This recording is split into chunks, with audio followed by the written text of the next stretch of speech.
Alors bonjour tout le monde, c'est Sonia qui vient vous parler de la prévention des chutes en ce mois de novembre.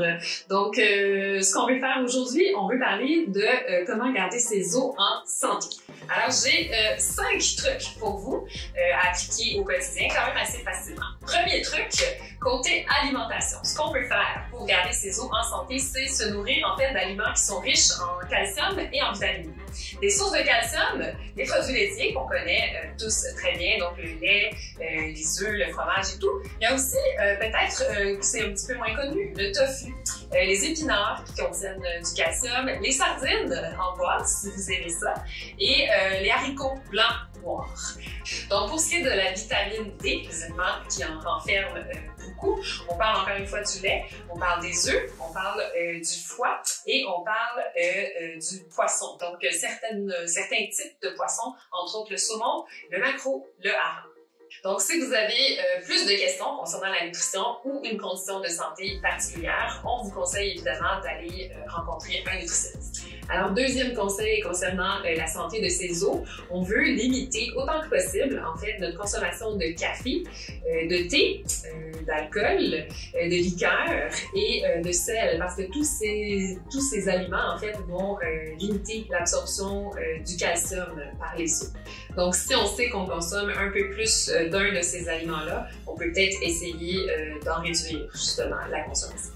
Troisième conseil concernant la santé de vos os, on veut bouger. Et on veut bouger dans des activités qui demandent des impacts. Qu'est-ce que ça veut dire ça? Ça veut dire que quand je marche, il y a un impact qui se fait au sol. Donc la marche peut être une très belle activité. La montée d'escalier également. Donc quand je monte des escaliers, il y a des impacts qui se font sur mes os, sur mes muscles. La danse aussi. Donc n'hésitez pas, vous pouvez danser avec vos conjoints, conjointes. N'importe quelle activité en fait qui vous amène des impacts va vous aider énormément au niveau de la santé des os.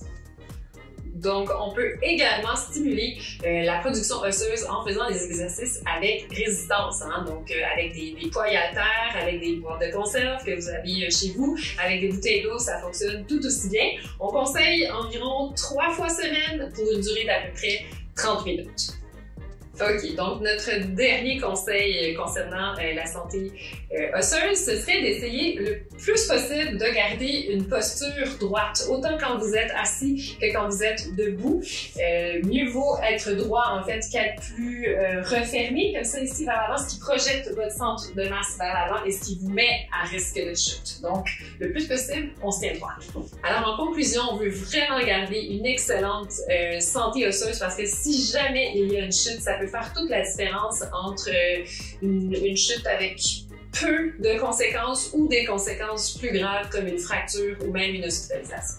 Donc, merci tout le monde d'avoir été là pour cette 3e capsule. On vous encourage à partager cette capsule avec le plus grand nombre de gens possible et on se revoit pour la 4e capsule de la série de 5.